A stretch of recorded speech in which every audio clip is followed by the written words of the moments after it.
있었고, 이희호 여사 장래의 명칭이 11일 여성 지도자 영부인 이희호 여사 사회장으로 정해졌다. 영부인보다 여성 지도자란 표현이 먼저 나온다. 생전엔 영부인으로 주목받았지만 여성 지도자의 모습이 기억됐으면 하는 유가족의 바람을 담았다고 한다. 한광옥 전 대통령 비서실장은 이희호 여사는 사회운동가, 그리고 여성운동가란 점에서 높이 평가받을 수 있다. 여성의 지위 향상을 위해 많은 공헌을 했다고 말했다. 이 여사의 빈소가 마련된 서울 세브란스병원 장례식장에는 조문객들의 발걸음이 이어졌다. 조문 행렬이 오전부터 이어지면서 당초 오후 2시에 시작하기로 한 공식 조문 일정이 오전 11시 30분으로 앞당겨졌다. 빈소 안에는 북유럽을 순방 중인 문재인 대통령과 각계 인사가 보낸 조화가 빼곡히 놓였다. 더불어민주당과 민주평화당, 김대중 평화센터 관계자들이 빈소에 머물며 조문객들을 맞았다. 문희상 국회의장과 예찬 민주당 대표, 황교안 자유한국당 대표, 손학규 바른미래당 대표, 정동영 민주평화당 대표, 정의당 이정미 대표 등이 조문을 했다. 장례집행위원장을 맡은 김성재 김대중 평화센터 상임이사는 장례에 대해 브리핑을 했다. 김 이사는 유족들은 모두 임종을 지키면서 성경을 읽어드리고 기도하고 찬송가 부를 때의 여사님도 함께 찬송을 부르시며 편히 소천하셨다고 말했다. 이어 어떤 병이 아니라 노안으로 떠나셨다고 설명했다. 이어 김 이사는 이 여사의 유언을 공개했다. 그는 유언은 이 여사가 지난해부터 준비하셨다고 말했다. 이 여사는 우리 국민들께서 남편 김대중 대통령과 나에게 많은 사랑을 베풀어 주신 것에 대해 감사하다. 우리 국민들이 서로 사랑하고 화합해서 행복한 삶을 사시기를 바란다. 하늘나라에 가서 우리 국민을 위해 민족의 평화 통일을 위해 기도하겠다는 첫 번째 유언을 남겼다고 김 이사는 설명했다. 조문객들은 여야를 불문하고 민주주의와 인권, 평화에 헌신한 고인의 삶을 기렸다. 문희상 국회의장은 10년 전에 김대중 대통령 돌아가셨을 때의 여사가 한 말씀이 생각난다. 이 아프고 견디기 힘든 인생을 참으로 잘 참고 견뎌준 당신을 사랑하고 존경합니다. 이렇게 말했다. 지금 이 여사께 그대로 전달하고 싶다고 말했다. 그는 이제 두 분이 원했던 자유와 정의, 그리고 민주주의와 인권, 한반도 평화의 세 부분의 완성을 위해 우리들 몫이 시작했다고 생각한다고 덧붙였다.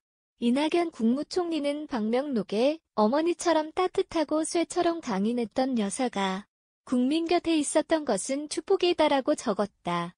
이 총리는 순방 중인 문재인 대통령의 뜻에 따라 권노감 민주평화당 고문, 장상전 이화여대 총장과 함께 공동장례위원장을 맡기로 했다. 청와대 관계자는 국가가 할 수 있는 최대의 예우를 갖추는 차원에서 문 대통령이 당부한 사항이라고 설명했다. 이어 북한의 고위급 조문단이 올 경우를 대비하는 차원도 있다고 덧붙였다. 노형민 대통령 비서실장은 민주주의와 평화 위에 한 생을 헌신하신 우리 시대 큰 어른이셨다. 여성운동 선구자셨고 무엇보다 분단 아파하신 그런 분이다. 문재인 대통령도 정말 애통해하면서 귀국하는 대로 찾아뵙겠다는 말씀을 전했다고 말했다.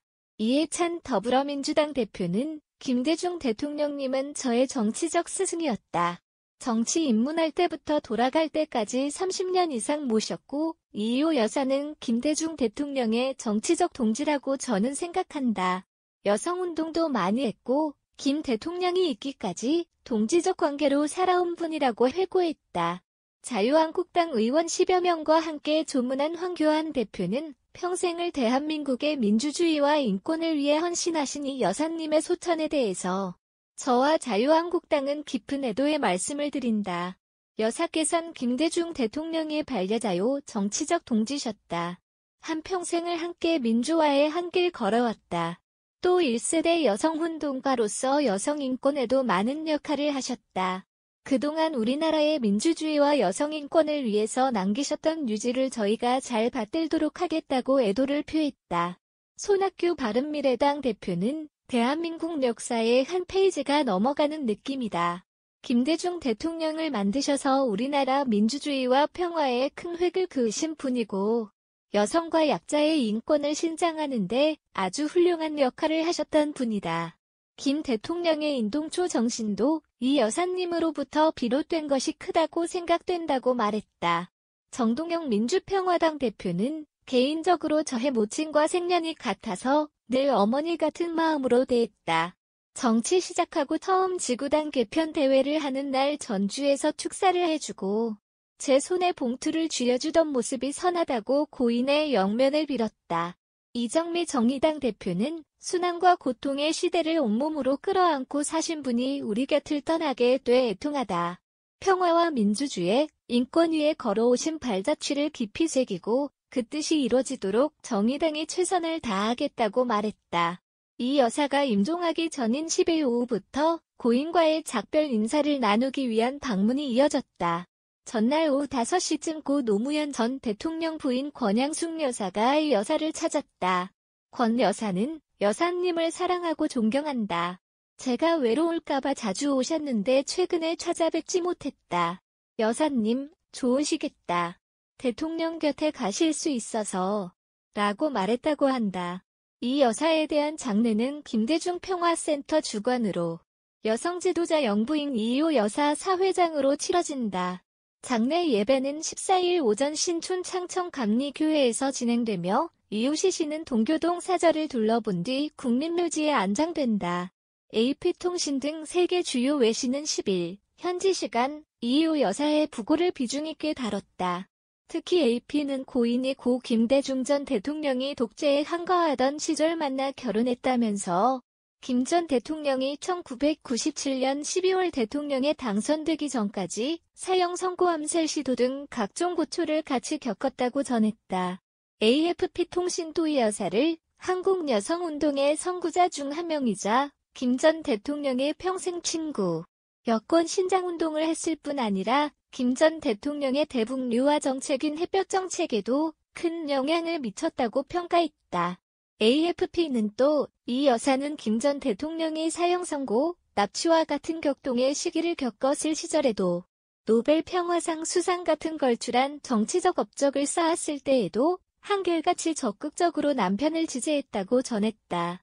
AFP는 특히 한국에서 여성의 권리에 대한 인식이 희박했던 시절, 고인의 여권을 신장하기 위해 노력한 점에 찬사를 보냈다. AFP는 이 여사는 한국 여성 대다수가 제대로 된 교육을 받을 수 없었던 때 한국의 최고 교육기관으로 손꼽히는 서울대에서 공부했고 미국 유학을 했다. 이후 서울로 돌아와 여성인권단체를 설립했다고 소개했다. 이어 이 여사는 여권 운동 초기였던 1950년대 당시 남자 정치인들이 첩을 두는 풍조에 대해 거세게 비판했다고 전했다. 뉴욕타임스, 워싱턴포스트 등 미국 주요 신문들도 전 대통령 부인이자 여성운동가인 이 여사가 세상을 떠났다며 타계 소식을 급히 타전했다. 이날 오전 차려진 이 여사의 빈소는 여야를 가리지 않은 정치권 인사들의 조문 행렬로 북적대는 모습이었다. 유가족 측은 당초 이날 오후 2시부터 조문객을 공식적으로 맞이할 예정이었지만 오전부터 조문객들이 끊임없이 몰려들어 조문 개시 시간을 오전 11시 30분으로 앞당겼다. 문희상 국회의장은 이날 오전 10시 40분께 빈소를 찾아 고인의 영정 앞에 머리를 숙였다. 문 의장은 조문을 마치고 나와 기자들과 만나 정신이 없고 울컥하다 이루 말할 수 없이 슬프고 가슴이 아프다고 말하며 눈시울을 붉혔다. 문 의장은 년 전 김대중 대통령이 돌아가셨을 때 이 여사가 아프고 견디기 힘든 인생을 참으로 잘 참고 견뎌준 당신을 사랑하고 존경합니다라고 말씀하셨다. 지금 이 여사께 그 말씀 그대로 전달하고 싶다고 애도를 표했다. 더불어민주당 이해찬 대표도 침통한 표정으로 당 지도부와 함께 이날 오전 11시 30분께 조문했다. 이 대표는 조문 후 김 전 대통령은 제 정치적 스승이었다고 오늘 떼고는 이 여사는 김 전 대통령의 정치적 동지라고 생각한다고 밝혔다. 이 대표는 유가족에게 어떤 말을 건넸는지에 대한 취재진 질문에 여사님이 그동안 아주 훌륭하게 잘 살아오신 것을 본받겠다고 말했다고 답했다. 자유한국당 황교안 대표도 오전 11시 45분께 빈소에 들어섰다. 황 대표는 평생을 대한민국 민주주의와 인권을 위해서 헌신하신 이희호 여사님의 소천에 저와 한국당은 깊이 애도한다. 우리나라의 민주주의와 여성인권을 위해서 남기셨던 유지를 잘 받들도록 하겠다고 말했다. 바른미래당 손학규 대표는 이날 오후 4시로 예정된 바른미래당의 단체 조문에 앞서 오전 10시 30분께 먼저 모습을 드러냈다. 손 대표는 조문을 마친 뒤 대한민국 역사의 한 페이지가 넘어가는 느낌 김대중 전 대통령을 만들어 우리나라 민주주의와 평화에 큰 획을 그은 분으로 여성과 약자의 인권 신장에 아주 큰 역할을 했다고 평가했다. 민주평화당 정동영 대표도 비슷한 시각 빈소를 찾았다. 정 대표는 지난주 월요일 아내와 함께 마지막으로 찾아뵈었다. 오른쪽 귀에 대고 동교동 댁에서 뵙고 싶다고 했는데 알아들으시는 듯한 느낌이었다고 전했다. 그러면서 김 전 대통령의 민주화 동지로서 굳건하게 옆자리를 지키셨다.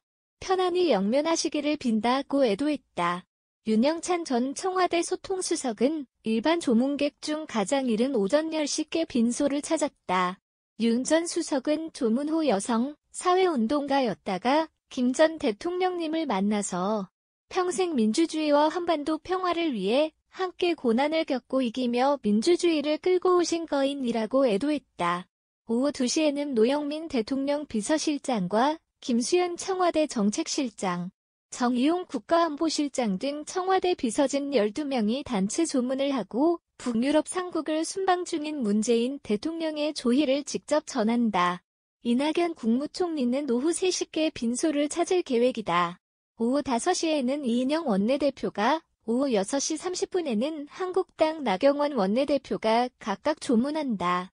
이 여사의 이남 홍업 씨와 삼남 홍걸 씨 등 유가족들은 오전 10시 20분께 빈소에 도착해 조문객들을 맞이하고 있다.